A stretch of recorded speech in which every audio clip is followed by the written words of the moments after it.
एहसान है हम लोगों पे हर आन, ऐ रहमत रमजान। फिर एक बरस बाद है एक माह की मेहमान, ऐ रहमत रमजान, ऐ रहमत रमजान, ऐ रहमत रमजान, ऐ रहमत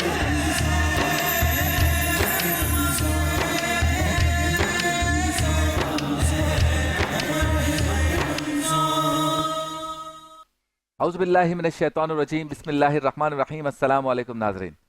5 न्यूज़ HD और प्ले एंटरटेनमेंट HD से आपका मेज़बान शब्बीर अबू तालिब रोज़ाना की तरह आपकी खिदमत में इफ्तार के बावक़्त लम्हात में माह रमज़ानुल मुबारक की खुसूसी बराह रास्त नशरियात रहमत रमज़ान के साथ हाजिर है। आज पाकिस्तान में है 23वां रोज़ा और दुनिया के मुख्तलिफ ममालिक में हमारे मुसलमान भाई अपने 24वें रोज़े की इफ्तार करेंगे। एक बार फिर आपके सामने रूहानी कैफ़ सुरूर से मुज़य्यन नशरियात पेश करने की सादत हासिल कर रहे हैं। इस उम्मीद, इस तमन्ना, इस आरजू, इस ख्वाहिश, बल्कि इस यकीन के साथ कि आप हमारी नशरियात के ज़रिए घर बैठे माह रमज़ान मुबारक का हकीकी लुत्फ़ हासिल कर सकेंगे। चलते हैं उस सेगमेंट की जानिब जिसमें एक ख़ास मौजू होता है और उस मौजू का हम इंतखाब इसलिए करते हैं ताकि हम आपसे बात करें, आप हमसे बात करें और मुख्तसर वक्त में हम किसी नतीजे पर पहुंचने की कोशिश करते हैं। सेगमेंट का नाम है आओ बात करें।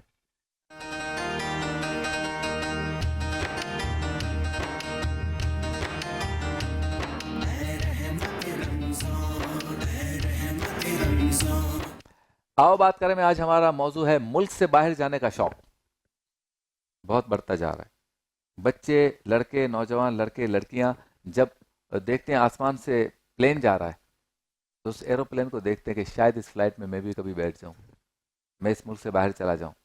अभी कहाँ जाना है? अमेरिका और कनाडा और ऑस्ट्रेलिया और यूके, दुबई, सऊदी अरब, फ्रांस, बेल्जियम, बाहर चले जाऊं, साउथ अफ्रीका। अच्छा, ये जो शौक है बाहर जाने का, ये आज से नहीं है। कुछ हमारे लोगों को ये लगता है कि ये शौक आज से है। मैं तकरीबन 1986, 87, 88 जब शऊर था उस वक्त से देख रहा हूँ कि लोगों को, लड़कों को, नौजवानों को बहुत शौक था और जिनको शौक था वो किसी न किसी तरह से पहुंच भी गए। तब कवानीन भी बहुत आसान थे, उस उन ममालिक के भी और पाकिस्तान के भी। फिर पासपोर्ट कंप्यूटराइज नहीं होते थे, हाथ से लिखे जाते थे और फोटो चेंज हो जाता था, इलीगल तरीके से चले आते थे, सेफ तरीके से इलीगल तरीके से चले आते थे। आजकल तो इलीगल तरीका कश्तियों के जरिए और बहुत ही रिस्की हो गया, पहले इलीगल तरीके भी सेफ हुआ करते थे।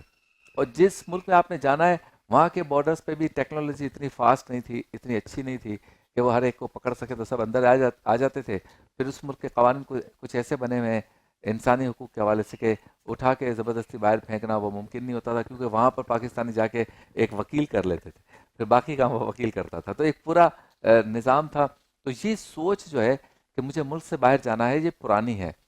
आजकल या पिछले 4, 6, 8 सालों से इसलिए ज़्यादा हो गई कि हमारे हुकूमत की पॉलिसियाँ जो है ना उनसे लोग तंग आ गए, या सोशल मीडिया के ज़रिए जो पाकिस्तान के ख़िलाफ़ बातें की जाती हैं उससे लोग परेशान होकर कहते हैं कहीं ऐसा तो नहीं है मुल्क ख़त्म हो जाएगा, चलो भाई भागो। और कुछ लोग ऐसे हैं कि जो करेंसी की वजह से कि भाई 60 रुपए का डॉलर था, फिर 160 का हो गया, फिर 260 का हो गया, इससे भी ज़्यादा हो गया, तो पता नहीं है कि कहाँ चला जाएगा। तो मैं ये कहता हूँ कि पाकिस्तान ने कहीं नहीं जाना, ना पाकिस्तान कभी ख़त्म होगा और ना पाकिस्तान की करेंसी को बहुत ज़्यादा डाउनफॉल हो गई। लोग पैसे वाले बन भी रहे हैं, पैसा बना भी रहे हैं, खा पी भी रहे हैं। इस मुल्क का ताल्लुक दुनिया के उन ममालिक में है जहाँ मोबाइल फ़ोन सबसे ज़्यादा इस्तेमाल होता है, पता है आपको? इस मुल्क का ताल्लुक दुनिया के उस मुल्क से है, या इस मुल्क का शुमार दुनिया के उन ममालिक में होता है जहाँ गाड़ियाँ बहुत ज़्यादा हैं, पता है आपको? मोटरसाइकिलें बहुत ज़्यादा हैं। कराची, लाहौर और ये जो बड़े बड़े शहर हैं, इस्लामाबाद, यहाँ पे इफ्तार डिनर के लिए 5 स्टार होटलों में जगह नहीं है, शहरी के लिए पहले से बुकिंग करानी पड़ती है। यहाँ की शादियाँ आप देख लें तो मोबाइल फ़ोन पे, आप सोशल मीडिया पे भी देखते होंगे, ऐसी लग्जूरियस शादियाँ कहीं होती हैं अगर गरीब गरीब मुल्क हो तो।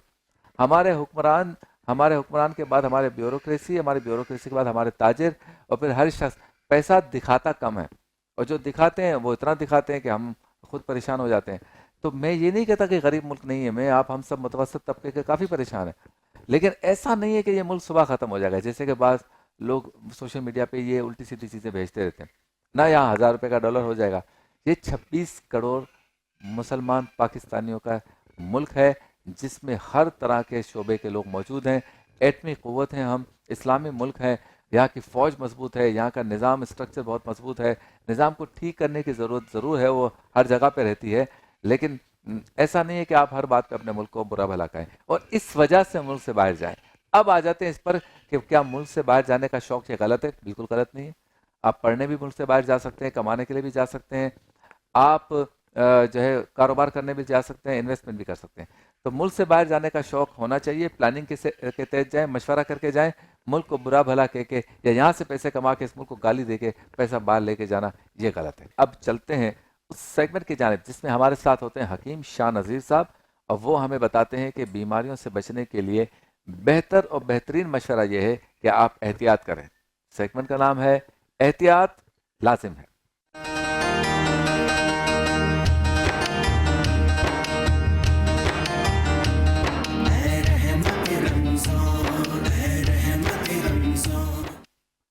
हाथ पांव सुन हो जाते हैं कभी कभी।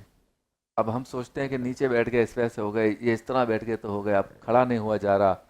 और जो फर्शी नशिस्त होती है ना, जैसे महफिल वगैरह में, वहाँ पे थोड़ी देर बंदा बैठ जाए तो फिर खड़ा होने में बड़ी मुश्किल होती है, खड़े होने में बड़ी मुश्किल होती है।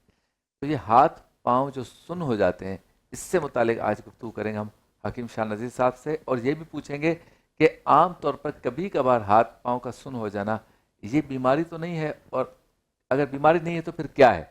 या किसी ऐसे शख्स को भी हमने देखा कि जिसका ज़िंदगी में कभी हाथ पाँव सुन हुआ ही ना हो, या फिर कुछ लोगों का तो भाई दिन में 3 दफ़ा 4 दफ़ा हाथ पाँव जो है ना वो सुन हो जाते हैं, और चप्पलें भी निकल जाती हैं तो पता नहीं चलता, वो ऐसे ही चल रहे होते हैं क्योंकि पाँव तो सुन है। तो ये सारी चीज़ें जो है ना, इसको हम इसका अहाता करेंगे। हकीम शाह नज़ीर साहब, अस्सलाम वालेकुम, कैसे हैं आप? ठीक? वालेकुम अस्सलाम। शबीर भाई आप कैसे हैं? अल्लाह का शुक्र। अच्छा, पहले तो ये बताएं कि हाथ पाँव सुन होना कभी कभी होना या ज़मीन पे बैठे हैं, जब मैं अभी ये ऊपर करके जैसे बैठ जाता हूँ अक्सर, तो फिर जब नीचे करता हूँ तो सुन हो जाता है, ये बीमारी है या इसको बीमारी नहीं कहेंगे? नहीं, इसको बीमारी नहीं कहेंगे। ये जनरल वीकनेस की वजह से भी होता है, पानी की कमी की वजह से भी होता है। पानी का टेक ज़्यादा रखें और थोड़ी ग़िज़ा अपनी बेहतर करें ताकि जनरल वीकनेस भी दूर हो जाए। अच्छा, एक होता है थोड़ी देर के लिए सुन हो गया, बाद में सही हो गया। एक होता है कहीं बैठ गए, पाँव पे पाँव रख के पाँव सुन हो गया, और या पाँव में सूजन हो गई, या कहीं बैठ गए तो उठते हैं तो बहुत बुरा हाल हो जाता है, चला ही नहीं जाता, और थोड़ी देर में सही हो जाते हैं। ये सारा खून का दौरानिया नीचे आ जाता है। और एक होता है आम तौर पर कमज़ोरी की वजह से हाथ पाँव रोज़ाना सुन हो रहे हैं, सोए हुए सुबह उठते हैं तो हाथ सुने या पाँव सुने, हाँ, तो थोड़ी सी चलते हैं फिर रनिंग में आ जाते हैं, सही हो जाते हैं। सुबह उठते वक्त भी ये लोग एक होता है। प्रॉब्लम होती है। और जो आप कह रहे थे ना कि चल रहे हैं चप्पल निकल जाती है, चली जा रहे हैं, पता नहीं चलता, पाँव सुने, वो डायबिटिक पेशेंट के साथ होता है। अच्छा, उसकी चप्पल निकल जाती है, उसको पता नहीं चलता, लेकिन वो ऐसा लग रहा है जैसे रेत पे चल रहा है। तो ये एक चीज़ होती है। अच्छा, ये नॉर्मल हम बैठे हुए हैं, तो अगर जिसका हम तस्करा कर रहे हैं, जिसकी हम बात कर रहे हैं कि बीमारी है, तो ऐसे बैठे बैठे भी उसका पाँव सुन हो जाता है? हाँ, जिसको पाँव बीमारी सुन हो होती है? जाते हैं। बाज़ औक़ात कोई काम कर रहे हैं, किचन का काम कर रहे हैं, हाथ सुन हो जाते हैं, काम करते करते हाथ सुन हो जाते हैं। इसकी क्या वजह है? और बाज़ औक़ात चलते चलते पाँव सुन हो जाते हैं, थोड़ी देर रुक जाते हैं, जब सही हो जाते हैं तो फिर चलने लग जाते हैं। ये रगें जब सिकुड़ती हैं या कमज़ोरी आ जाती है, ये उसकी वजह से होती है। अच्छा, तो किसी भी सूरत में हो, चाहे वो डायबिटिक पेशेंट है या नहीं है, मर्द है या लेडीज़ है, दोनों के लिए सिर्फ 2 चीज़ें आप ले लीजिए। एक ले लें अश्वगंधा गोरी, इसमें विटामिन B12 B6 होता है, 100 ग्राम। सत्तावर बूटी 100 ग्राम, सही, सत्तावर बूटी 100 ग्राम, इन दोनों को मिला के बारीक पाउडर बना लें। 1 चाय वाली चम्मच सुबह नाश्ते के बाद, 1 चाय वाली चम्मच रात खाने के बाद। खाने से पहले या बाद में लें, कोई हर्ज नहीं है। 1 कप दूध या सादा पानी से लें। आप देखें पहले दिन ही काफ़ी फ़र्क पड़ना शुरू हो जाएगा, 2-4 दिनों में तकरीबन सुनपन ख़त्म हो जाएगा। अच्छा, और इसे कंटिन्यू महीना 2 महीना यूज़ करें, कोई नुकसान नहीं है। ये तमाम जिस्म को ताकत भी देती है, रगों को भी ताकत देती है, और आत्मों के सुन होने को ख़त्म करती है। अच्छा। अच्छा, ये बताएं कि जैसे हम लोग जाते हैं ना महफिलों में, हाँ, तो वहाँ पे स्टेज बना होता है ना, वो काफ़ी सख्त होता है, सख्त होता है। और कभी कभी उस पर कारपेट चढ़ा देते हैं तो थोड़ा सा फ़र्क पड़ जाता है, लेकिन सख्ती उसकी बरकरार होती है। अच्छा, फिर हम सब उस पर ही बैठे होते हैं, मेहमान जी, लोग तो सामने होते हैं। तो अब आजकल उन्होंने ये किया है कि चलो बड़ा सा तकिया, जैसे ये है ना कुशन, जमात भी ऐसा बड़ा सा होता है, उस पर बिठा देते हैं तो थोड़ा सा फ़र्क। लेकिन बहरहाल कहीं पे भी बैठ जाए, सख्त जगह हो या नरम हो, जब 2 घंटे हम पाँव को फोल्ड करके बैठते हैं ना, फिर जब उठते हैं तो बहुत सुन हो बुरा हाल जाता है। होता है, सुन हो जाता है इसका क्या इलाज और है पाँव या- रखा नहीं जाता, रखते हैं तो हाँ। ऐसा लगता है जैसे गिर जाएंगे। यानी जब हमने कहा ना बहुत शुक्रिया आपका, अल्लाह हम्म। हाफिज, अब अल्लाह हाफिज करके हम माइक दे रहे हैं तो फौरन नहीं खड़े हो सकते, नहीं खड़े हो सकते। हमें कोई 1-1.5 मिनट चाहिए। तो सही। इसकी क्या वजह होती ये है? खून का दौरानिया नीचे आया हुआ होता है और इसकी वजह से सुन हो जाते हैं पाँव। इसको बीमारी कहेंगे या नहीं नहीं, कहेंगे? बीमारी नहीं कहेंगे, ये जनरल वीकनेस कहेंगे इसको आप। इसका इसका जनरल लेकिन वीकनेस अगर का आप बताएं। बहुत देर तक बैठेंगे, कोई भी शख्स बहुत देर तक बैठ हाँ। जाए, उसके हाथ पाँव सुन हो ही जाते हो ही हैं, जाते हैं। तो वो अकड़ जाते हैं। तो इसका कोई इलाज, जब कोई ऐसी चीज के जिससे जनरल वीकनेस खत्म हो जाए? देखिए, उसके लिए सफ़ेद मूसली ले लें आप। अच्छा। सफ़ेद मूसली 50 ग्राम पाउडर बनाएं, 1 चाय वाली चम्मच 1 गिलास दूध में मिला के या 1 कप दही में मिला के 1 टाइम रोज़ाना खाएं। सफेद मूसली, सफ़ेद इसमें मूसली इतनी ताकत है? बहुत बेहतरीन है, वो तमाम जिस्म की भी ताकत के लिए बेहतर है, कमज़ोरी भी दूर करेगी, विटामिन डी कैल्शियम भी बहुत पाई जाती है इसमें, जो कि आपकी बॉडी में पूरा कर देगी। और ये कितनी आपने कहा एक टाइम में? 1 चाय वाली चम्मच। अच्छा। और ये डायबिटिक पेशेंट भी ले सकता है, हाई बीपी वाले भी ले सकते हैं, सब ले सकते हैं। दूध के साथ? दूध के अंदर मिला के ले लें या मुंह में डाल के ऊपर दूध पी लें या दही में मिला के ले लें। अच्छा, जायका कैसा होता है इसका? फीका होता है, अच्छा। फीका, बिल्कुल फीका होता है, ना कड़वा है ना मीठा है। अच्छा, एक कोई रेमेडी ऐसी, जैसे आपने उस दिन बताया ना चुकंदर को दही में डाल लें, हाँ हाँ, इस तरह की कोई एक रेसिपी बताएं जो 4-5 काम कर ले। कमजोरी हड्डियों की, कमजोरी वैसे सुस्ती काहली वाली, कमजोरी काम करने के बाद थक जाना, मोरलेस ये सारी एक ही बीमारी है। कोई एक ऐसी आसान चीज जो खुराक 3 टाइप की हो। चीज़ें होंगी। अच्छा। इनको पाउडर बनाना होगा। अच्छा। सफ़ेद मूसली, अजगन्ना गोरी और मुश्क दाना। मुश्क दाना एक दानेदार होता है ये तीनों चीज़ें आप 50-50 ग्राम लेके मिला के बारीक पाउडर बना लें और एक जार में रख लें। 1 चाय वाली चम्मच 1 टाइम रोज़ाना 1 गिलास दूध में मिला कर पिएं। आप देखिएगा पूरे जिस्म के दर्दों को भी ख़त्म करेगी, पूरे जिस्म की हड्डियों को भी मजबूत करेगी, रगों को भी मजबूत करेगी और साथ में कमज़ोरी भी दूर हो जाएगी। अच्छा, ये बात सही है कि जो दवाइयाँ हैं हाँ, वो 50, 55, 60 साल के बाद असर नहीं करती या कम स्लो असर करती हैं? नहीं करती हैं, करती हैं। करती हैं। 80 साल 90 साल वाले भी आते हैं, सब इस्तेमाल कर रहे हैं, दर्द वर्द सब सही हो जाता बिल्कुल है? बिल्कुल सही हो जाते हैं।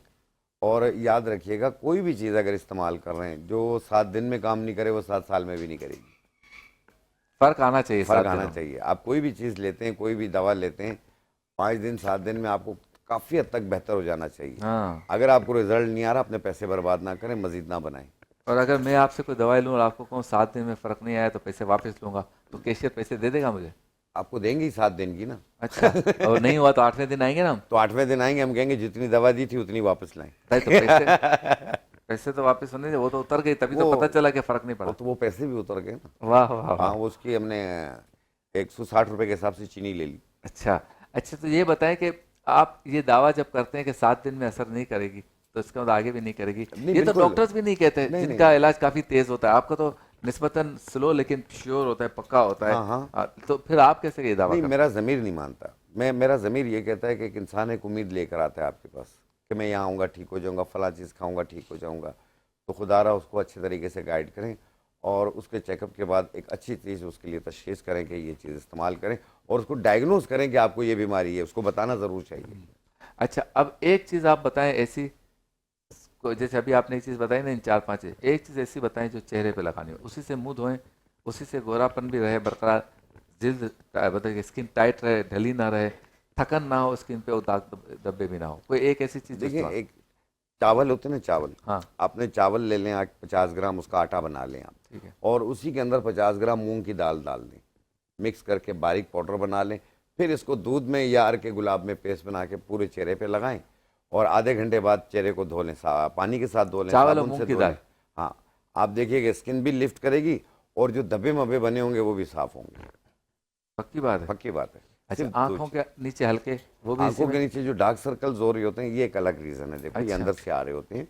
इसको ख़त्म करने के लिए किशमिश होती है, सुंदर खानी, हरी वाली किशमिश, वो 10 दाने 1 गिलास पानी में रात को भिगो दें, सुबह निहार पेट वो किशमिश खा लें और उसका बचा हुआ पानी पी लें, सही है। 1 टाइम रोज़ाना। अच्छा, अब आ जाते हैं अपने मौजू पे, हाथ पाँव सुन हो जाना। बाज़ लोगों को ये आदत होती है कि मैं ऐसे आराम से लेटूं और कोई मेरे पाँव पे ऑयल वगैरह की मालिश करता रहे या बाम की करता रहे। जी चाहता है, क्योंकि वो सारा दिन काम करके जब आते हैं ना, तो एक थकन का मतलब ये कि नुक्ता उरूज होता है।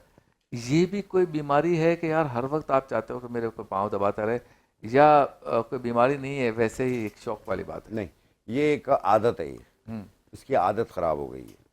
ये कभी भी जो लोग भी ना पाँव दबाते हैं, ये एक आदत पड़ जाती है उनको। हाँ उसके बाद उनको मज़ा नहीं आता लेटते। हाँ। कहते हैं बस कोई है वो मुझे मालिश करे या मुझे दबाता रहे। ये तो कुछ नहीं है। लोगों को मैंने ये देखा है कि वो कमर पे बच्चे को खड़ा करते हैं, बोलते हैं कमर पे खड़े हो गए मुझे दबाएं ऐसे ऐसे करके।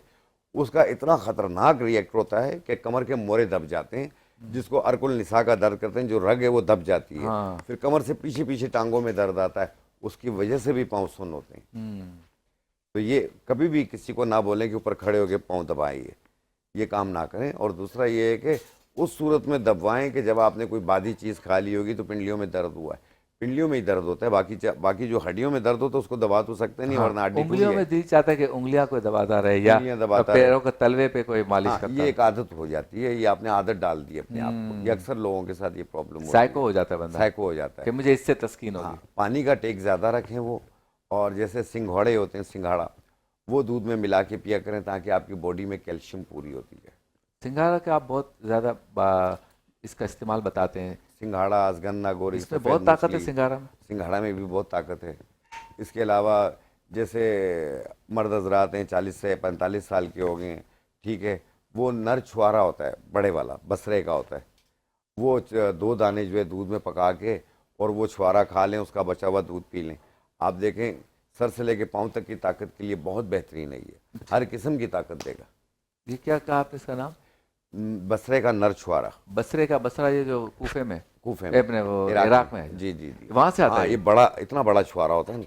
अच्छा हाँ हाँ, जैसे खजूर की 2 तरह। से 3 इंच का छुआरा होता है तो ये। उसको क्या करें, काट लें? उसको काटें, उसकी गुठली निकाल लें और बाजू का तो दबाएंगे तो गुठली निकल आती है खुद ही। ठीक है। उसकी गुठली हटा दें और उसको आप दूध के अंदर पका लें। पूरे छुआरे को? हाँ, 1 गिलास दूध में पका लें, 1-2 जोश दे के उतार लें, फिर ठंडा करके वो छुआरे खा लें और उसका बचा हुआ दूध जो है वो पी लें। अच्छा, आप उसकी ताकत देखें। तो ये जो मालिश करने का दिल चाहता है, देखिए जरा मालिश करने के आसान लिए है।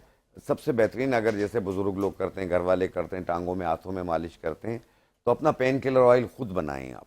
अच्छा हाँ, आपने लेना है 1 पाव तिल का तेल, उसमें 5 लौंगे डाल लें, 1 इंच का टुकड़ा दालचीनी का डालें और 1 इंच का टुकड़ा अदरक का डालें, सूखी हुई अदरक हो वो डाल के, और 1 चम्मच रतन जोत बूटी डाल लें। ठीक है। और इसे 1-2 जोश दे दें, फिर इसे उतार के छान के बोतल में भर लें। वाह, वो तेल आप अपनी बॉडी पे मसाज करें, फौरी दर्दों में रिलीफ मिलेगा आपको। क्या बात है। तो आज हमने हाथ पांव सुन्न होने पे बात की। हकीम साहब ने बहुत ही मुफीद बातें बताई। कुछ सवालात जो आप हज़रात मुझ तक पहुंचाते हैं तो मैं चाहता हूं कि फिर साथ साथ वो भी हो जाएं। तो हकीम शाहनज़ीर साहब, बहुत शुक्रिया आपका, और उम्मीद है कि इनकी जो मखसूस रेमेडीज़ हैं उनको आप यूज़ करेंगे तो फिर आपके हाथ पांव सुन्न नहीं होंगे। तो सेगमेंट का नाम है इफ्तार मज़ेदार।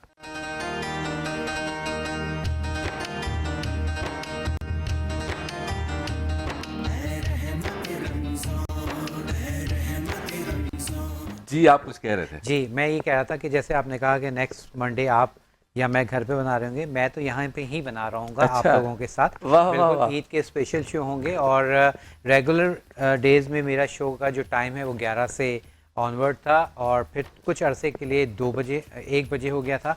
अब लेट्स सी, देखते हैं कि ये ईद के बाद जो हमारा रेगुलर शो है वो किस टाइम आएगा। लेकिन ईद के तीनों दिन आप लोगों के लिए कुछ स्पेशल रेसिपीज़ हैं, मीठा भी है और कुछ बिरयानी, पुलाव शुलाव, ये सारा। अच्छा, मैं नहीं हूँगा, मुझे भिजवा तो नहीं, आप आ जाइए। अच्छा, मैं आ जाऊँगा, चले ठीक है। अच्छा, आज बना रहे स्वीट एंड सॉर। ये सौर पड़ते हैं विंग्स हैं वैसे, आज तो स्वीट एंड सॉर विंग्स। तो ये सूप भी होता है, तो ये पड़ते कैसे हैं? ये है स्वीट एंड सार। सार मतलब खटास जिसको हम कहते हैं ना, तो स्वीट मीठा और सार खटा। वाह वाह। तो इसको ये कहते हैं, बहुत सारे सावर भी कहते हैं, लेकिन एक्चुअल जो है सार, स्वीट एंड सार जो है उर्दू में पढ़े, सीनली सार है, साकिन सार, बस चक्कर में ना पड़े। हाँ जी। अब यहाँ पर हमने क्या करना है, जो विंग्स हैं, पहले मैं ये बता दूँ आपको कि आप जो विंग्स लेते हैं वो इस शेप में आपको मिलते हैं अगर स्किन वाले लेते हैं। ठीक है, ये स्किन वाले विंग्स हैं और ये आपको अच्छी कंपनीज के पैक मिल जाते हैं। तो ये आप देख रहे हैं, इसके ऊपर स्किन है, इसका मतलब ये है कि इसके जो फैदर हैं वो उसको हटाया हुआ है। अब इसको काटने का तरीका मैं बता रहा हूँ कि करना क्या है। आप ये देखें, ये हमारे पास विंग्स हैं, इसमें 3 पोर्शंस हैं, एक ये नोकीला है, एक ये और एक ये। तो अब हमने इसके बीच में सेंटर में सबसे पहले यहाँ पे एक जो स्किन है उसको ऐसे काटेंगे और काटने के बाद इसको आपने इस तरह से, ये देखें, दोनों हड्डी के बीच में ये जो आपकी जगह है, अब इसको हम यहाँ से काट लेंगे। तो ये इसका तरीका है इसको अलग करने का। अच्छा, स्किन नहीं हटाते? नहीं, ये स्किन नहीं हटानी, ये इसकी, और ये जो टेल आ रही है इसको हम यहाँ से काट देंगे, ठीक है। इसको हमने यहाँ से हाँ, ये नोक काट वाला देना जो। है। और ये नोक आपको याद आ गई होगी, अक्सर बेशतर ठेलों पे ये नोकें सीखों पे लगा के और ये बारबेक्यू करके दी जा रही होती अच्छा। हैं। ये भी बिकती हैं। इसको भी नहीं छोड़ते। अच्छा, ये बताइए, बगैर जी। स्किन और स्किन वाली जो चिकन होती है, जी, जी। लज्जत में क्या फर्क होता है? ये जो है, जो स्किन है ना, ये जब हम कोई भी चीज़ आप कह लें कि जैसे हम फ्राई करेंगे तो ये क्रिस्पी होती है। अच्छा। इसकी इससे क्रिस्पी हो जाती है। या आप कह लें कि जिंगर हम बनाते हैं या ब्रोस्ट हम बनाते हैं, तो ब्रोस्ट में इसकी स्किन साथ रखी जाती है ताकि ये क्रिस्प, इसमें क्रिस्पी आता है और इसका फ्लेवर बड़ा अच्छा आ जाता है। तो इसलिए हमने इसको रेडी कर लिया। अच्छा, अब यहाँ पर बाउल में आप ये देखिए मैंने इस सारों को अलग कर लिया है, ठीक है। तो ये हमने अलग कर लिया है और ये इसको डिस्कार्ड कर देंगे। अब सबसे पहले हमने क्या करना है, जो विंग्स में जो प्रॉब्लम आती है आप लोगों को अक्सर ब्रोस्ट में भी, तो कि जी ब्लड रह जाता है, ब्लड आ जाता है, तो उससे हमने उसको क्या करना है, आप उसका प्रोसीजर मैं आपको बता रहा हूँ कि अब हमने इसको करना है ब्लांच। अच्छा, ब्लांच के लिए हम क्या करेंगे, यहाँ पर मेरे पास हरी मिर्च मौजूद है, तो मैं ज़रा सा ये बोर्ड क्लियर कर लूं। वैसे हमारे यहाँ के जो जी। चिकन शॉप्स हैं, जी। वो स्किन के साथ चिकन काट के तो नहीं नहीं, देते, या वो- नहीं दे सकते? नहीं दे इसलिए नहीं सकते क्योंकि ये जो प्रोसीजर है ना, ये मशीन के थ्रू होता है। अच्छा, तो ये फिर फ्रोजन मिलती होंगी? फ्रोज़न भी मिलती है, वैसे काफ़ी जगहों पे शॉप पे मिल भी जाता है ये। अच्छा। और लेकिन ये है कि फ्रोज़न में आपको आराम से मिल जाता है। चलो। अच्छा, अब यहाँ पर मैंने एक अदद हरी मिर्चें लेके और ये मैंने पानी गर्म होने रखा था, और पानी में हम्म, जी, अच्छा, पानी में मैंने क्या किया था, पानी में मैंने इसमें ऐड कर दिया था थोड़ा सा काली मिर्च। ठीक है। काली मिर्च के साथ ही अब मैं इसमें डाल रहा हूँ थोड़ा सराचा सॉस। सराचा सॉस या चिली सॉस आप डाल दीजिए, ठीक है। उसके साथ ही हम डालेंगे विनेगर, सिरका, और ये तकरीबन मैं डाल रहा हूँ 2 खाने के चम्मच, ठीक है। 2 खाने के चम्मच सिरका डाल दिया है, 1 खाने का चम्मच चिली सॉस डालें या सराचा सॉस डाल दें, 1 चाय की चम्मच काली मिर्च और हल्का सा सॉल्ट हमने इसमें डाल देना है। वाह वाह। और उसके बाद अपने जो विंग्स हमने रेडी किए हैं, इन विंग्स को हमने इसमें ऐड कर देना है। तो इसको हमने विंग्स को ये oil ब्लांच इसमें करना नहीं है, है? नहीं कुछ भी नहीं, सिर्फ पानी में हमने पानी। इसको हल्का सा ब्लांच करना है, ठीक है। या यूँ कह लें आप कि हल्का सा इसको बॉयल करेंगे। इससे क्या होगा कि इसके अंदर का जो ब्लड है, जो जूसेस उसके होते हैं चिकन के, वो बिल्कुल सेटल हो जाएंगे, ठीक है। तो ये हमने 1 से 2 मिनट के लिए ये काम करना है, ये हाँ जी। प्रोसीजर करेंगे। इस दौरान शुक्रिया अदा करेंगे J.Dot का, जी। जो हमारे लिए मलबूसात भेजते हैं। बहुत शुक्रिया। और आप सबसे ये गुजारिश भी है कि हमारे बहुत अच्छे करम फरमा है, इनकी रिस्क में बरकत के लिए दुआ भी कीजिए, और अपने घर की शॉपिंग, बच्चों की, बुजुर्गों की, खवातीन की, सब की आप J.Dot से करें। इसके अलावा SAC सैक का शुक्रिया, जिनकी प्रोडक्ट्स हमारे शेफ असद बहुत ही शौक से और बहुत ही प्यार से इस्तेमाल करते हैं, और अपील भी करते हैं कि ये इस्तेमाल करें, इससे आपके खाने की लज्जत में जो है वो इजाफा होता है। जी हाँ, उसकी वजह ये है कि जो है ना, ये जब मैं आपको बताया हूँ कि काफ़ी अरसे से मैं इनके साथ एसोसिएट हूँ, और इनकी प्रोडक्ट जो है ना, अक्सर और बेशतर क्या होता है कि जब किसी ब्रांड के साथ होते हैं या कोई, तो प्रोडक्ट जो है ना थोड़ी सी लो क्वालिटी हो जाती है। इनकी मैंने ये देखा है कि इनकी फाइन से फाइन होती चली है, एक अच्छी चीज़ यानी होती उस है। पर कोई कंप्रोमाइज नहीं करते क्वालिटी बिल्कुल, पे, बिल्कुल, बल्कि बिल्कुल। इसको इम्प्रूव करने की कोशिश करते हैं। अच्छा जी, क्लासिक के हमारे पास ये कढ़ाइयाँ और पैन पैन्स वगैरह वगैरह, हैं, तो जी हाँ। क्लासिक के बर्तन, यानी बर्तन कहेंगे, पता नहीं क्या कहेंगे इसे, बिल्कुल, दोनों ये कहेंगे। बिल्कुल बर्तन जो आप कह लें कि इनके बगैर तो हमारा किचन अधूरा है, अधूरा है। चाहे वो फ्राई पैन है, चाहे ये वोक है, ठीक है। इसी तरह क्लासिक के हर तरह के बर्तन हैं, उसमें आपके जैसे ही हम नॉन स्टिक यूज़ कर रहे हैं, हर कलर में नॉन स्टिक इनका मौजूद है, वाह। और फिर उसके साथ साथ डाई कास्ट के भी हैं इनके पास, जो वो बर्तन जो आजकल हम हॉट प्लेट्स पर रख सकते हैं, क्योंकि हॉट प्लेट पर हर बर्तन हम उसमें कुक नहीं कर सकते। सही।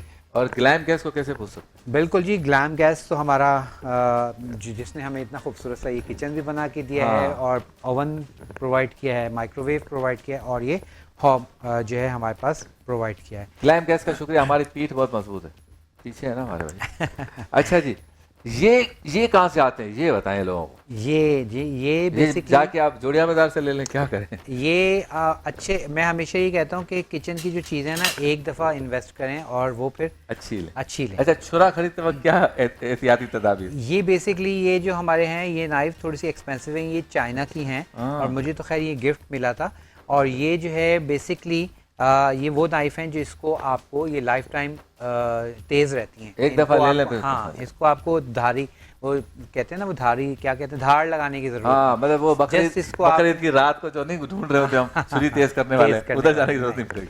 लेकिन ये वो छुरी नहीं है कि इससे आप जानवर को ज़िबा नहीं कर सकते। हाँ, तेज चाहिए उसके बाकी लिए। चीजें जो हाँ, आप करते हैं। तो अब यहाँ पर हमारे पास विंग्स जो हैं वो हमने उसको ब्लांच कर लिया है, ठीक है। और अब उसके साथ ये जो हमारे पास इसकी हम ये ऊपर से ये जो इसकी थोड़ी सी आप कह लें, देख रहे हैं आप, ये हाँ। मैल आ जाती है, ये आप इसको डिस्कार्ड कर देंगे। अब इसके लिए मैं एक बाउल ले लेता हूँ, मैं ले बाउल ये हम ले। ये वाला ले लेते हैं और इसमें हम चीजें ये सारी होती है हमारे पास, ढूंढनी पड़ती है बस। अच्छी चलो। होती है। अच्छा, ये जो ऊपर आ जाता है इसको क्या कहते बस हैं? इसको आप निकाल दें, थोड़ा सा इसकी झाग हटा दें। वैसे तो हम ना भी हटाएं तो कोई मसला नहीं है, लेकिन ये है कि अगर आपके सामने आ रही है, आ गई है और आप देख रहे हैं तो आप इसको हटा दीजिए, ठीक है। इससे क्या होगा कि ये आपकी थोड़ी सी सफाई हो जाएगी। अच्छा, अब यहाँ पर हमारे पास ब्लांचिंग तकरीबन तैयार, ये विंग्स हमारे पास ब्लांच हो गए हैं। अब इसको हम निकालेंगे और फिर इसका जो हमने सेकंड कोटिंग है वो हम शुरू करेंगे, हाँ। ठीक है। और सेकंड कोटिंग के लिए हम क्या करेंगे, जब तक ये ब्लांच हो रहा है हम उसकी तैयारी कर लेते हैं। यहाँ पर मेरे पास मौजूद है मैदा, ठीक है। ये हमने मैदा लेना है, तो ये इस बाउल में ले लेते हैं मैदा। मैदे के साथ ही अब इसमें मैं शामिल कर रहा हूँ कुटी हुई लाल मिर्च, ठीक है। कुटी हुई लाल मिर्च के साथ ही हम डालेंगे काली मिर्च। तकरीबन 1 कप के करीब मेरे पास मैदा है और उसमें हमने डाल दी है कुटी हुई लाल मिर्च 1 चाय की चम्मच, काली मिर्च हमने डाल दी है आधी चाय की चम्मच, नमक आप डालेंगे अकॉर्डिंग योर फ्लेवर, ठीक है।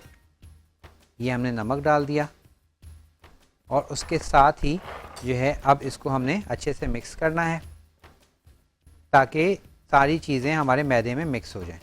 और फिर विंग्स को जो है हमने निकालना है और उसमें कोट करना है। चलिए जी, ये हो गया। और अब जो है हम अपने विंग्स ज़रा सा चेक कर लेते हैं, निकाल लेते शक्ल हैं। क्या बनेगी? ये देखिए, वाह, ये हमारे पास विंग्स जो हैं वो ऑलमोस्ट रेडी हैं। अब इसमें हरी मिर्च जो हमने डाली है उसका फ्लेवर, उसके साथ जो हमने इसमें काली मिर्च डाली थी उसका नमक। फ्लेवर, नमक का मिर्च फ्लेवर रखी थी, जी, मिर्च भी रखी थी, हाँ, सबकी खुशबू इसमें रच बस गई होगी। खुशबू भी और फ्लेवर, जायका ज़बरदस्त सा इसमें आ हमारे विंग्स में आ गया है। वाह, और सिंपल हमने इसको सारे के इससे सारे बेचारी मुर्गी साहिबा भी सोचती होंगी मेरे साथ क्या क्या करते हैं ये लोग। कभी मुझे चिकन टिक्का बना देते हैं, कभी चरखे बना देते हैं, कभी मंदी बना देते ऐसे हैं, ही। कभी विंग्स बना देते हैं। मेरे जिस्म की बोटी बोटी करके उसको एडवर्टाइज कर रहे हैं। चीज़ छोड़ते हैं। लेग पीस अलग हो जाता है, गर्दन अलग हो जाती है, बाद बिल्कुल, में सूप बिल्कुल। बनाते हो। हाय मुर्गी साहिबा, हम आपके साथ अफसोस ही कर सकते हैं, लेकिन हमें बड़े मजे आते हैं। और सही, फिर मिर्च मसाले इतने डाल देते हैं। बिल्कुल ऐसे ही है। और जो है अब आज की रेसिपी में देखा ना आपने, सिर्फ विंग्स निकाले हैं, जी, सिर्फ विंग्स पे काम हो रहा है। बता रहे हैं कि विंग्स है भाई ये। अब ये स्वीट भी होगा और खट्टा भी होगा। हाँ हाँ, हाँ, कोई चीज नहीं छोड़ते, इसके अंडे भी नहीं छोड़ते, इसके चूजे भी नहीं छोड़ते। अच्छा, अब यहाँ पर मैं क्या कर रहा हूँ, इसको थोड़ा सा मैं शिफ्ट कर रहा हूँ बड़े बाउल में, ताकि पैन में या देखी में, ताकि ये हमारे पास मिक्सिंग अच्छे से हो जाए, ठीक है। अच्छा, अब इसको आपने बस क्या करना है, इसमें अच्छे से इसको आपने विंग को इस तरह से कोट कर लेना है, ये देखिए, ठीक है। अब मैं आपको दिखाने के लिए इस तरह कर रहा हूँ, आप नहीं तो ढक्कन लगाएं और इसको फटाफट से इसको आप कोट कर लें या हाथ की मदद से कोट, ठीक है, ताकि मैदा जो है वो अच्छे से इसमें लग जाए। और मैदे में हमने सीजनिंग दे दी थी, कुटी हुई लाल मिर्च, काली मिर्च और उसके साथ नमक, ठीक है, ये हमने डाल दिया था और ये हमारे पास कोटिंग हो गई है। अब इसका जो आगे का प्रोसीजर है वो ये कि हमने पैन में ऑयल गर्म होने रख दिया है, इसको हमने फ्राई करना है और फिर इसका सॉस बनाएंगे और सॉस के अंदर इसको टॉस कर कितना गर्म होना चाहिए ऑयल? बहुत ज्यादा? ऑयल आपका बस, सॉरी जी, अच्छा, और ऑयल जो है वो आपके पास इतना गर्म हो कि आपका जो विंग हैं जब आप उसको डालें तो बबल आना शुरू हो जाए उसमें, अच्छा, ठीक है। और साथ ही साथ यहाँ पर अब जो है बस हम अब इसको फ्राई करेंगे और हम जब तक ये फ्राई होगा इसकी सॉस तैयार कर लेंगे।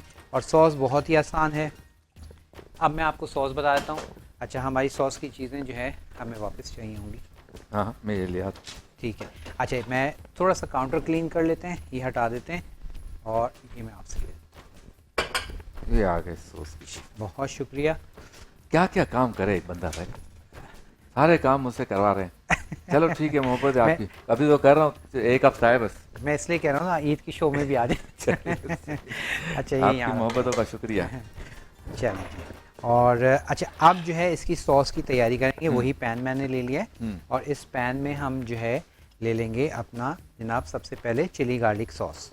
ठीक है, चिली गार्लिक सॉस है तो ठीक है, नहीं तो आप टोमेटो केचप ले लें, उसमें आप लहसुन डाल लें, ठीक है, कुटी हुई लाल मिर्च डालें, तो आपका ये चिली गार्लिक सॉस बन जाएगा।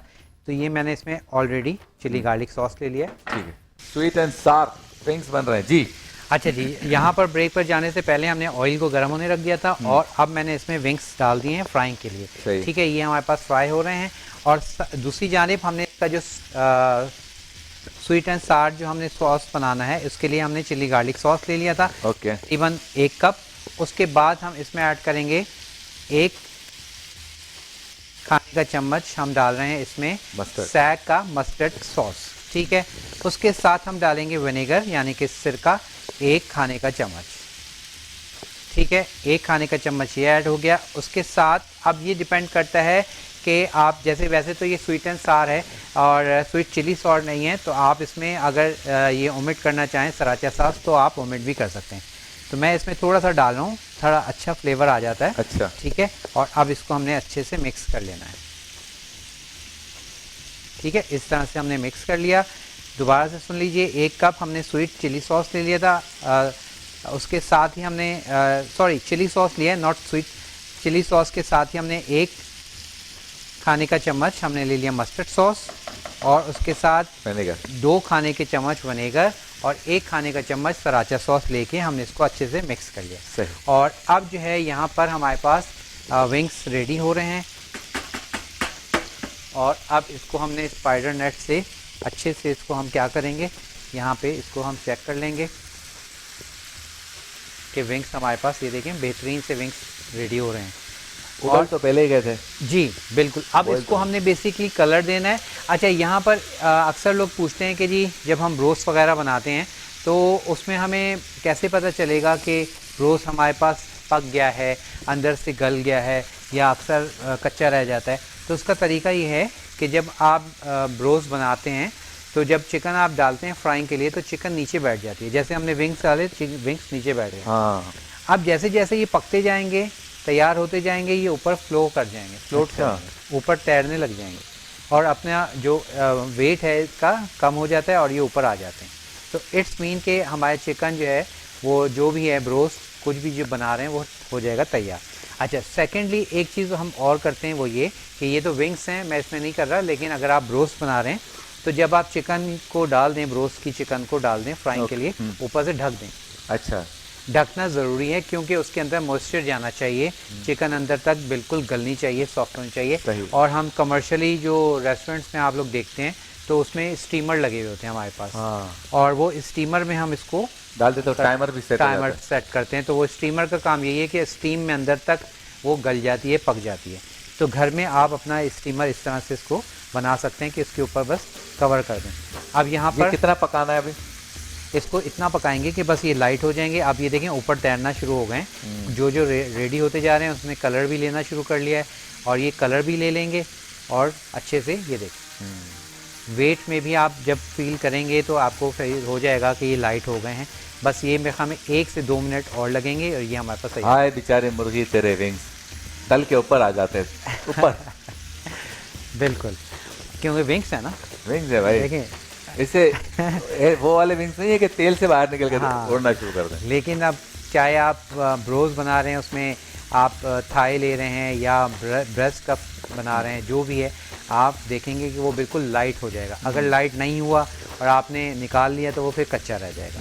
तो ये इसकी इंडिकेशन है। आप देखें सारे के सारे विंग्स ऊपर आना शुरू हो गए हैं और ये छोटी छोटी जो टिप्स है ना वो बहुत इंपॉर्टेंट होती। ठीक है, और इसको अब हल्का सा 1 मिनट में और दे रहा हूँ ताकि हमारे पास टाइम है, तो इसको हम बस एक निकाल लेंगे, निकालने के बाद अच्छे से स्टेन करके और इस सॉस में हमने इसको टॉस कर अच्छा, अच्छे अच्छे फास्ट फूड की जो चेन्स है ना वो ये बना रही हैं आजकल। बिल्कुल। और ये आजकल एक फास्ट फूड जो बहुत ज़्यादा फेमस है, जिसका बाइकआउट भी हो गया था, हाँ। उन्होंने कोरियन विंग्स निकाले। हाँ, लेकिन इसके अपनी मुकाबले में जो अपनी- पहले इन्होंने विंग निकाले थे ना वो वो बहुत बहुत अच्छे, वो हनी मस्टर्ड के साथ हैं, हनी विंग्स हैं और बहुत सारे, तो वो भी इंशाल्लाह ये अगर इससे मिलती जुलती है।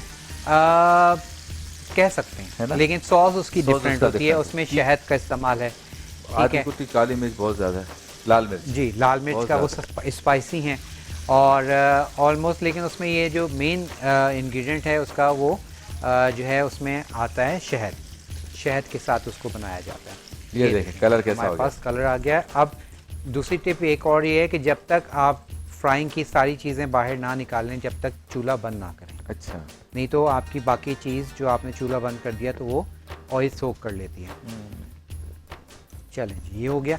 अब बस हमने इसको क्या करना है, अच्छे से इसको हमने कोट करना है अपने सॉस में, ठीक है, और ये हमारे पास तैयार हो जाएंगे विंग्स। अच्छे आवाज़ से कैसे आपने आ रहा है? इसको,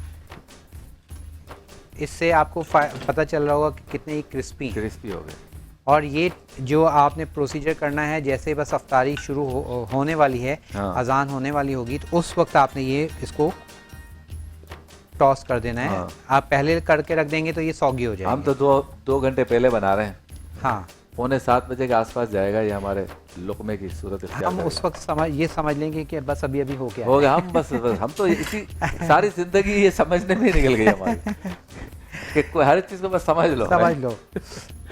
बहुत खूब शेफ असद, बहुत खूब। चलिए, अच्छा जी, ये ये जा रहा हमारे है पास- बर्तन की नज़र, धुआं भी उठ रहा है, कलर भी चेंज हो गया, सॉस भी लग गया। और इसको हमने मुर्गी कहेगी मैं क्या थी, मुझे क्या रेस्टोरेंट करती। वाली लुक भी दे दी, ये प्रेजेंट कर दिया। प्रेजेंटेशन अच्छा, तो खत्म है आपके, और साथ में कुछ कश्ती है- भी पड़ी है। हम इसमें करें या नहीं करें, बड़ी है और इसी में कर देते हैं, इसी में मैं कर देता हूँ, कुछ हम नीचे कर देंगे ताकि, अच्छा इसी विंग से इसको आज तो नहीं, खैर रोज़ा है, किसी दिन रेगुलर शो में मैं आपको बताऊंगा कि इसको खाने का तरीका क्या है। इसको आप प्रेस करते हैं और बोटी बिल्कुल अलग हो जाती है, हैं? हड्डी हाथ में रह जाती है। हड्डी हाथ में रह जाती है। तो लेकिन आज मैं अभी बताऊंगा तो फिर सबके मैं मुंह वैसे ही में मेरे पानी मुंह में- आ जाएगा, लोग शक करेंगे ये बेरोजा ही प्रोग्राम में आ गए हैं। हाँ, ऐसे भी आ रहा है, हाँ वैसे आ तो रहा है। पानी तो आ रहा है, बताना कहते नहीं हम किसी को। चलें, अच्छा जिसको हमारा हाल भी वही है कि किसी को अपना राज बताया और कहा देखो मैं तुम्हें एक बात बता लगी, किसी से कहना नहीं, बता भी रहे हैं। हमारा हाल भी यही है, मुंह में पानी आ रहा है लेकिन हम बताते नहीं है किसी को। चलें जी, ये हमारे पास विंग्स हो गए हैं चलें तैयार। और आज क्योंकि बहुत सिंपल सी रेसिपी है, मैं दोबारा से रिकैप दे देता हूँ, जी, बिल्कुल। इसलिए रेसिपी कार्ड एज सच नहीं है। और जो है मैं आपको बता देता हूँ, सबसे पहले हमने क्या किया था, विंग्स हमने ले लिए थे, तकरीबन मेरे पास जो विंग्स थे वो थे तकरीबन 3 पाव के करीब, ठीक है, 750 ग्राम्स विंग्स थे। उसको हमने कट किया, कट करने का तरीका मैंने बता दिया था। उसके बाद हमने पैन में पानी लिया, इतना पानी ले लें कि जिसमें आपके विंग्स डिप हो जाएं। उसमें आप डालेंगे सॉल्ट के साथ ही आपने चिली सॉस डाल दें या सराचा सॉस डालेंगे, 1 खाने का चम्मच, 1 हरी मिर्च डालिएगा, उसके साथ नमक डालेंगे और 1 चाय की चम्मच काली मिर्च डाल के विंग्स को आपने बॉईल कर लेना है। विंग्स को आप बॉईल कर लेंगे और बॉईल करने के बाद फिर आपने क्या करना है, उसको जो है जब विंग्स आपके बॉईल हो जाएंगे, ब्लांच हो जाएंगे, फिर आपने उसको एक पैन में आप लेंगे मैदे में शामिल करेंगे नमक, उसके साथ आप डालेंगे काली मिर्च, ठीक है, काली मिर्च के साथ ही आप उसमें डाल देंगे कुटी हुई लाल मिर्च। उसको अच्छे से मिक्स कर लें। मिक्स करने के बाद विंग्स को आपने निकाल के मैदे में कोट करने हैं। जब मैदे में अच्छे से कोट हो जाएगा फिर आपने इसको डीप फ्राई करना है। डीप फ्राई कर लीजिए, आपके विंग्स बिल्कुल तैयार हो जाएंगे। और आपने इसकी सॉस बनानी है। सॉस के लिए 1 कप हमने लिया था चिली गार्लिक सॉस, उसके साथ आप ले लेंगे 1 खाने का चम्मच, उसमें डालेंगे सैग का मस्टर्ड पेस्ट और उसके साथ ही आप उसमें ऐड करेंगे विनेगर 2 खाने के चम्मच और 1 खाने का चम्मच सराचा सॉस। अच्छे से मिक्स कीजिए, आपकी सॉस तैयार हो जाएगी। विंग्स को आपने सॉस में कोट करना है और इस तरह से प्रेजेंट कर दीजिए, तो हमारे पास ये हो गई हैं तैयार।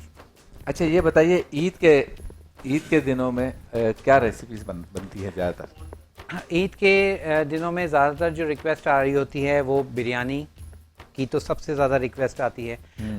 और उसके अलावा पुलाव, बिरयानी, ये तो होते ही होते हैं। उसके अलावा जो है कोई भी इस तरह के आइटम लोग मांगते हैं जो देसी फूड हमारा जो है ना वो ईद पे ज़्यादा पसंद कढ़ाई किया वढ़ाई? जाता है।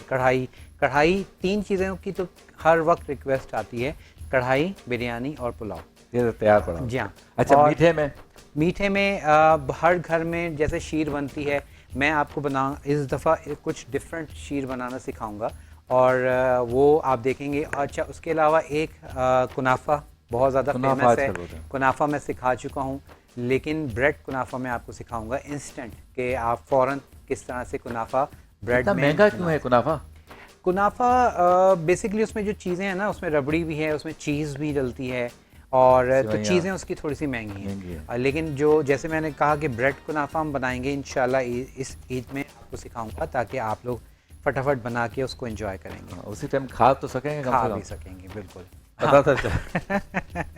क्योंकि शबीर भाई आप 30 दिन इंशाल्लाह मेरे साथ रहेंगे और आपने चखने को चखने को 2 घंटे बाद। हाँ, नहीं अब मिलता है, बिल्कुल मिलता है। जब से आपको शिकायत की, आपके दफ्तर में दरख्वास्त जमा कराई है, तो मोहब्बत करने वाले आप बिल्कुल मोहब्बत करते हैं। चलें जी। अच्छा, लेकिन ईद में तो इंस्टेंट होगा ना, जैसे मिसाल के तौर पे इस बिल्कुल। वक्त ईद का प्रोग्राम हो रहा है, तो आप मतलब सोच सकते हैं कि ये ऐसे पड़ा हो?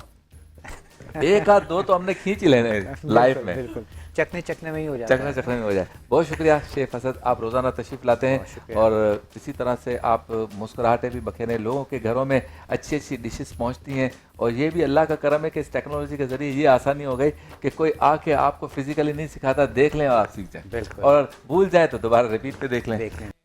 अनल माशाल्लाह। चलते हैं उस सेगमेंट की जानिब जिसमें एक ख़ास मौजू होता है, हमारे साथ उलमा इकराम होते हैं।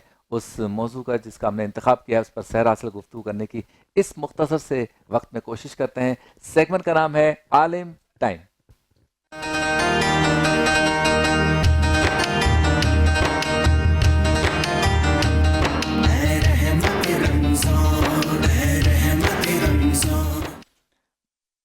अच्छा, आज हमारा मौजू है तवाहुम परस्ती और बदशगुनी। ये बहुत ही अहम मौजू है और इसका शिकार हमारा माशरा भी है, हमारे अपने घर भी है, और कभी कभी हम ना चाहते हुए हम भी इसका शिकार हो जाते हैं। क्योंकि लोग जब बात करते हैं ना कि तुम्हारा ये काम जो नहीं हुआ ना, इसकी वजह ये थी कि जिस दिन सुबह तुम घर से निकले थे उस दिन तुमने इस रंग का सूट पहना था, या तुम जब घर से निकले थे तो उस दिन तुम्हारी गाड़ी पंचर हो गई थी, या तुम जब तुम्हारा बेटा इम्तिहान में इसलिए पास हो गया तो उस दिन जब वो घर से निकला था तो तुमने उसके साथ ये किया था। यानी इस तरह की बातें। फिर बदशगुनियाँ भी हैं कि उल्टा चप्पल है तो आज जो है ना घर में कोई ना कोई लड़ाई होगी, या जो है वो काली बिल्ली ने रास्ता काट लिया तो आज कोई काम नहीं होगा, हालांकि उसी दिन सारे काम होते हैं।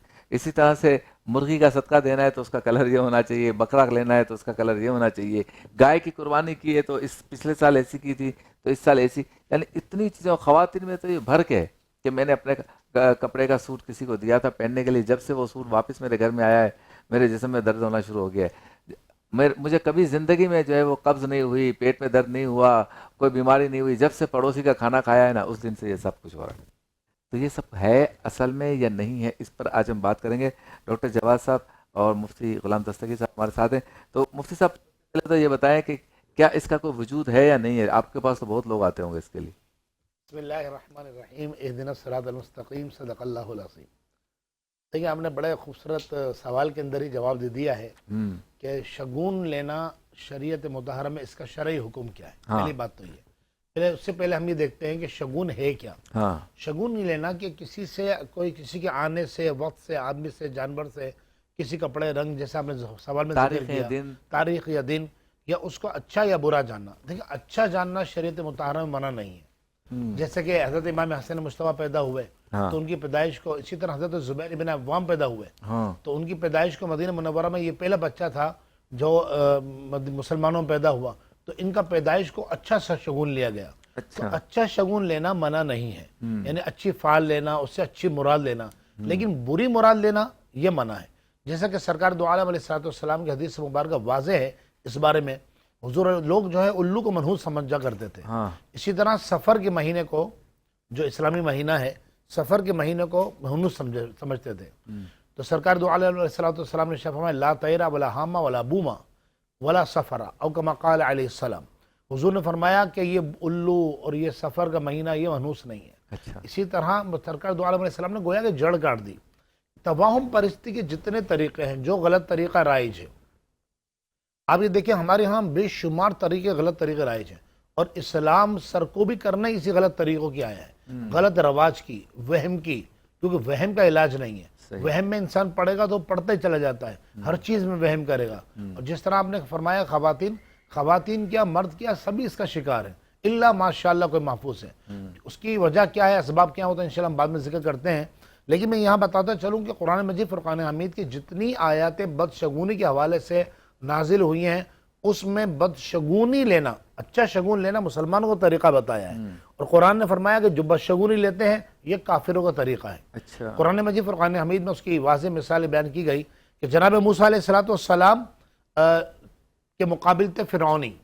तो फ़िरौनी जब कोई मुसीबत आती ना, फ़ैज़ा, और जब उन पर कोई अच्छाई आती कहते कि क़ालू लना हाज़ी ही, ये तो हमारी वजह से आ रही है, ये जो भलाई हमें मिल रही है, फ़िरौनी कहते हैं ये हमें मिल रही है हमारी भलाई की वजह से और हमारी नेकी का वजह से।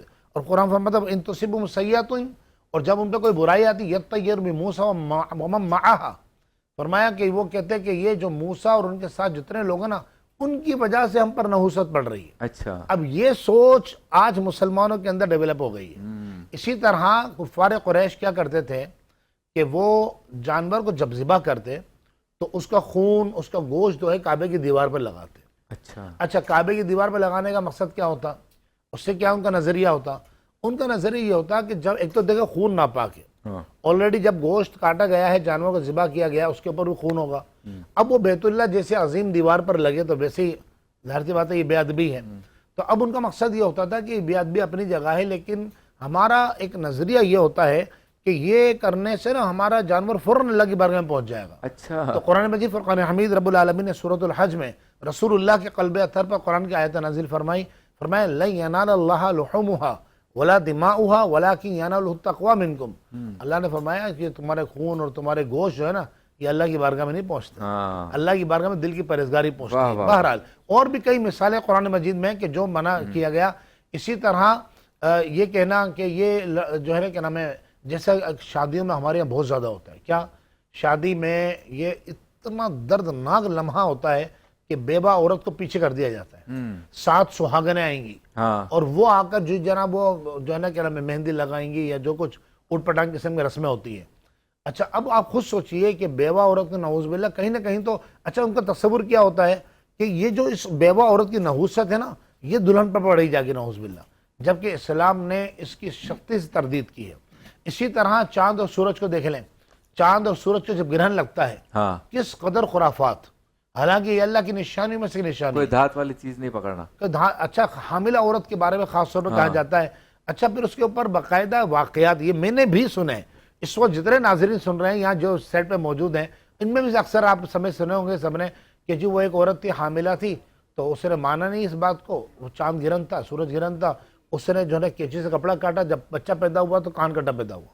देखो यार। अच्छा, एक औरत यहाँ तक, यानी ये जो फरसूदा रिवायत है मैंने यहाँ तक सुनी है कि एक औरत माना नहीं, उसने अपनी सास की बात को, तो वो कपड़े सी रही थी, कपड़े सी रही थी, तो बच्चा पैदा हुआ तो उसकी आंखें धागे से सिली हुई थी। वो तो बहुत कम बताया, ये कह देती कि जैसे बच्चा पैदा हुआ सबसे पहले उसने आके कपड़े सिए गोद में। अल्लाहु अकबर। अब अंदाजा लगाइए, अच्छा इसकी वजह क्या बनती है? इसकी वजह कुरान और हदीस से ना ला इल्मी। हालांकि कुरान पाक में वाज़ेह तौर पर इरशाद फरमाया गया हुवल्लज़ी युसव्विरुकुम फिल अरहाम कैफ़ यशा, सूरह आल इमरान की इब्तिदाई आयत में अल्लाह जैसा चाहता है माँ के पेट में सूरत बनाता है। क्या बात है। अच्छा डॉक्टर साहब, ये तो सारी बातें मुफ्ती साहब ने बताई, ये इन पर तो एतकाद नहीं रखना चाहिए, लेकिन तोता जो फाल निकालता है वो तो सही है वैसे, वो नहीं सड़क पे ककड़ी ग्राउंड में और ये इमेजिना रोड पे बैठा जबरदस्त ऐसे निकालता है, वो जो बता रहा है लोग यही सही हुआ, फिर अगले दिन दोबारा आते हैं। तो ये हमारे तोतों का क्या कसूर है भाई? आप भी जाइए जॉब कीजिए, 9 लाख का एक है ये। नहीं, अभी इंडिया पाकिस्तान का मैच हुआ था, उसमें फाल निकाली थी कि पाकिस्तान जीतेगा, लेकिन इंडिया जीत गया।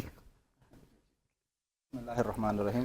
जी बिल्कुल, आपने तोते की जानिब सही इशारा किया कि ये जो फ़ाल बद और फ़ाल नेक जो निकाला जाता है उसका ताल्लुक़ इसी से, यही वजह है कि अरबी में भी इसके लिए ततय्युर का लफ्ज़ आया है। अच्छा, ठीक है जी, यानी फ़ाल निकालना, उसके लिए मादा जो है वही तैर ही का है। अच्छा, तो इससे मालूम ये होता है कि उस ज़माने में भी हुज़ूर अकरम सल्लल्लाहु अलैहि वसल्लम और उससे पहले के ज़माने में भी ये मामला पाया जाता था। हाँ। और आप सल्लल्लाहु अलैहि वसल्लम असल में आए ही इसीलिए ताकि इस तरह के खुराफात का खात्मा फरमाए। कुरान करीम के अंदर है ना कि वयदउ अन्हुम इसरहुम वल अगलाल लती कानत अलैहिम। हुज़ूर अकरम सल्लल्लाहु अलैहि वसल्लम तशरीफ़ लाए और उनके ऊपर लदे हुए बोझ और उनके गले के तोक को आप उनसे हटाते थे।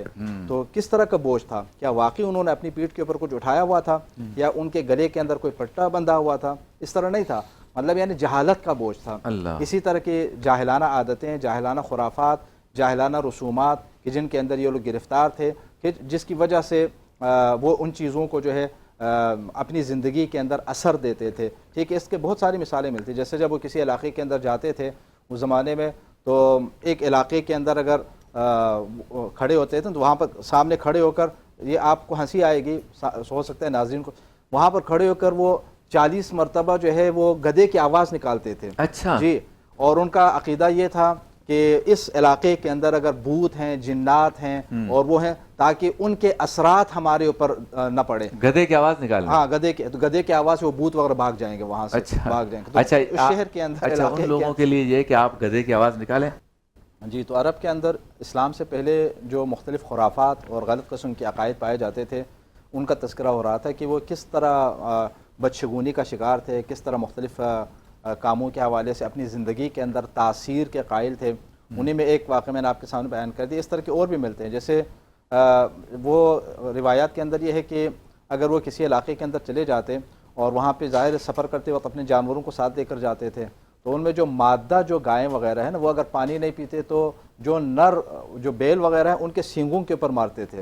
वो कहते थे इनके सींगों के अंदर जो है वो जो जिन है या जिन्ना है, जो बलाएँ हैं, उसका असर है कि जिसकी वजह से ये मादा गायें जो है वो पानी नहीं पी रही। इसका मतलब आज इतना टेक्नोलॉजी और नेटवर्क इतना तेज नहीं है जितना सींगों का नेटवर्क उधर पानी पे आ रहा था, वहाँ पानी के ऊपर। यानी इस किस्म की जाहिलाना जो है सोच उन लोगों के अंदर पाई जाती थी। और ये इस्लाम से पहले भी अगर आप देखें, हज़रत मूसा अलैहिस्सलातु वस्सलाम के दौर में भी इसका तज़किरा मिलता है। कुरान करीम के अंदर भी बाकायदा इसका तज़किरा मौजूद है कि जो मिस्र के जो लोग थे फ़िरऔनी, जब उनके ऊपर अल्लाह रब्बुल इज़्ज़त का हालांकि अज़ाब आ रहा था हज़रत मूसा अलैहिस्सलाम के ऊपर ईमान न लाने की वजह से, ठीक है, ईमान से इनकार करते, और वो ये कहते थे कि जब उनके लिए उनकी ज़िंदगी ठीक चलती या उनको आसाइश अगर मिलती तो वो कहते कि इसके हम हकदार हैं, इसके हम मुस्तहिक़ हैं।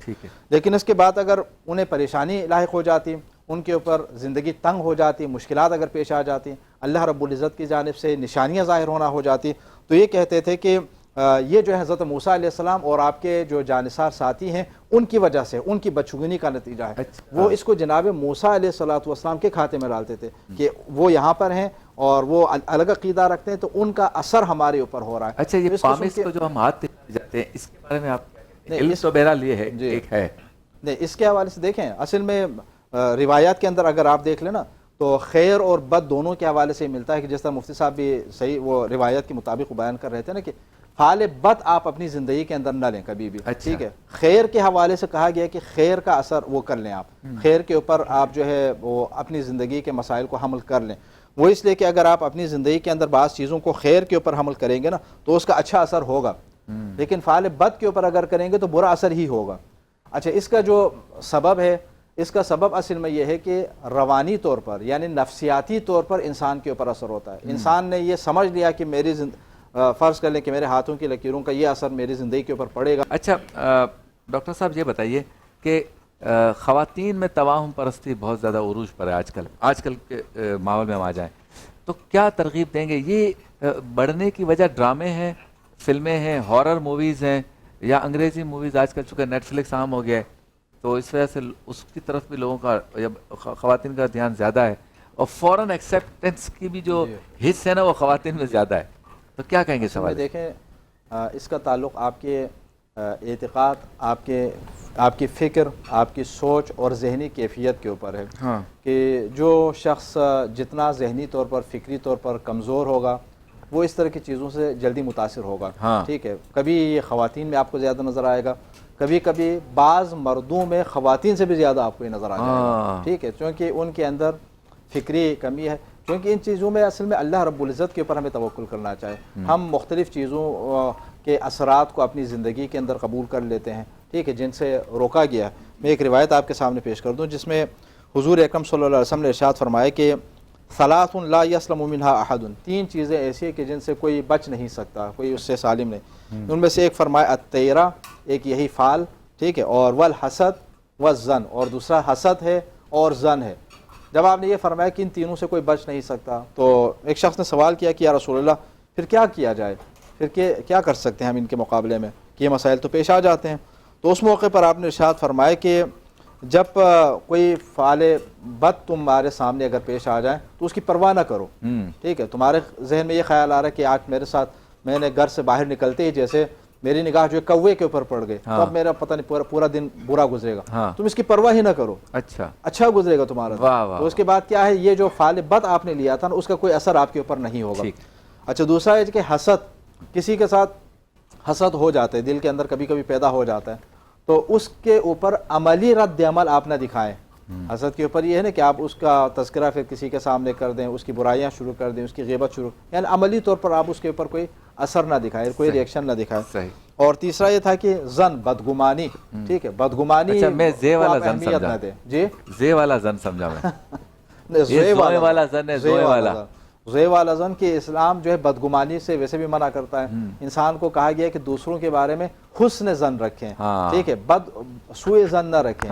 तो उसमें ये चीज़ भी है, ठीक है। तो बहुत सारे इसका नुकसान हमें खुद उठाना पड़ता है। आमतौर पर ये होता है ना कि हम बदगुमानी की वजह से हमारी अपनी ज़िंदगी के रूटीन जो है वो ख़राब हो जाते हैं, हमारा अपना उठना बैठना। एक शख्स के साथ आप काम कर रहे हो, एक बदगुमानी का शायबा आ गया, तो फिर आप उसके साथ काम कैसे करोगे? सारा डिस्टर्बेंस ऐसा ही। और आप घर से निकल रहे हैं एक अहम काम की खातिर, और फलां चीज़ के ऊपर आपकी नज़र पड़ गई, आप दोबारा वापस आ रहे हैं, बाद दोबारा वापस आ जाते हैं, फिर दोबारा घर से बाहर निकलते हैं। अच्छा, फिर दूसरों को बताने में भी शर्माते हैं क्योंकि गलती तो कर दी है। यानी कोई कहे अरे तुम आज ऑफिस में आए, बोले आया तो सा, असल में वो काली बिल्ली रास्ते में आ गई ना, यानी बता भी नहीं रहे जी। तो ऐसे काम में ये सब कमज़ोर इरादे हैं। अल्लाह रब्बुल इज़्ज़त के ऊपर आप तवक्कुल रख लें। अगर वाकई बहुत ज़्यादा आपके ख़यालात इन चीज़ों की वजह से मुशव्विश हैं, तो बाज़ रिवायात का मफ़हूम ये है आप सदका दे दें और फिर आप अपने काम को अंजाम दे दें, इंशाल्लाह बलाएं अगर होंगी तो बलाएं दूर। अच्छा, वक्त मुख्तसर है, ख़वातीन को क्या मशवरा देंगे? वो बहुत ज़्यादा है तवाहुम परस्ती बचूगा। देखिए, मसला ये कि तवाहुम परस्ती से बचना तो ज़ाहिर सी बात है मुश्किल तरीन काम है, तो उसके असबाब उलमा ने लिखे हैं, उन असबाब को इख्तियार किया जाए ताकि तवाहुम परस्ती से चाहे मर्द हो या औरत हो। ठीक है, पहली बात, 3 बातें बस। एक तो ये कि इस्लामी अकायद और नज़रियात पता हो, कि आपको पता हो कि ऐसा नहीं है कि जो अल्लाह ने हमारे मुकद्दर में लिख दिया वो हमें करना पड़ेगा, नहीं, हम जैसा करने वाले थे अल्लाह ने अपने इल्म अज़ली से जाना और उसको लिख दिया। एक बात तो ये कि इस्लामी अकायद और नज़रियात उसको पता हो। दूसरा, अल्लाह की ज़ात में कामिल भरोसा, ठीक है। अब जैसे हम कितना भरोसा करते हैं कि हम अगर बटन ऑन करें तो वहाँ लाइट ऑन होगी, लाइट भी आ रही हो, बटन भी सही हो, लाइट भी सही हो, तो हम कितना भरोसा होता है कि पंखा ऑन हो जाएगा, लाइट ऑन हो जाएगी। कम से कम इतना भरोसा अल्लाह की ज़ात पे करें। तो अल्लाह की ज़ात पे भरोसा ना होना ये भी बदशुगुनी की तरफ ले जाता है। और तीसरी और आखिरी भी और सबसे अहम तरीन बात, इन तमाम 3 बात, ये 3 बातें सबसे अहम है। तीसरी बात फरमाया वज़ाइफ पाबंदी से पढ़े, क्योंकि हुज़ूर अलैहिस्सलातु, क्योंकि वज़ाइफ ऐसे चीज़ें हैं कि जो इंसान को बदशुगुनी की तरफ ले जाने से रोकती हैं, मायूसी की तरफ से ले जाने से रोकती हैं। सरकार दो आलम अलैहिस्सलाम ने मायूसी से निकालने के लिए वजीफ़ा इरशाद फरमाया ला हौला वला कुव्वता इल्ला बिल्लाहिल अलिय्यिल अज़ीम पढ़ें। इस तरह दीगर वज़ाइफ, तो वज़ाइफ एक तादाद है जो वज़ाइफ नहीं पढ़ती है, या वज़ाइफ पढ़ने को समझते यार ये तो बस फालतू लोगों का काम है, हमें तो अल्लाह के साथ भरोसा है। अगर यही बात होती, सरकार दो आलम सल्लल्लाहु अलैहि वसल्लम कभी भी अपनी उम्मत को वज़ाइफ पढ़ने की तालीम इरशाद न फरमाते। हुज़ूर अलैहिस्सलाम का तालीम इरशाद फरमाना इस बात की बैयिन दलील है कि वज़ाइफ काम करते हैं। आप क्या फरमाते कि ला हौला वला कुव्वता कितनी मरतबा पढ़े तो ये मायूसी वाली कैफियत दूर हो जाए, किस वक्त पढ़ा जाए? वैसे तो आमतौर पर मैं जो कहा करता हूँ वो कहता हूँ 99 मरतबा रात में सोने से पहले एक टाइम पढ़ लें। ख़वातीन अपने मखसूस अय्याम में पढ़ सकती हैं, तो मेरी जितनी बहनें बेटियाँ सुन रही हैं मैं उनसे कहूँगा कि ये आप पढ़ें। अल्लाह ने चाहा धीरे धीरे इंशाल्लाह इन तवाहुम परस्ती से आप बाहर आ जाएंगे। हमसे अच्छे तो ये हैं, मायूसी है ही नहीं, पता है कि ये बर्तन खाली है, फिर भी दोनों उसके लिए, इसके हुसूल के लिए मेहनत भी कर रहे हैं और मुंह भी मार रहे हैं, कभी तो खाना आएगा। देखें इनकी होप्स कितनी हाई हैं और हम अल्लाह के मामले पे नाउम्मीद हो जाते हैं। उम्मीद इनसे सीखनी चाहिए। देखें पता है खाली है,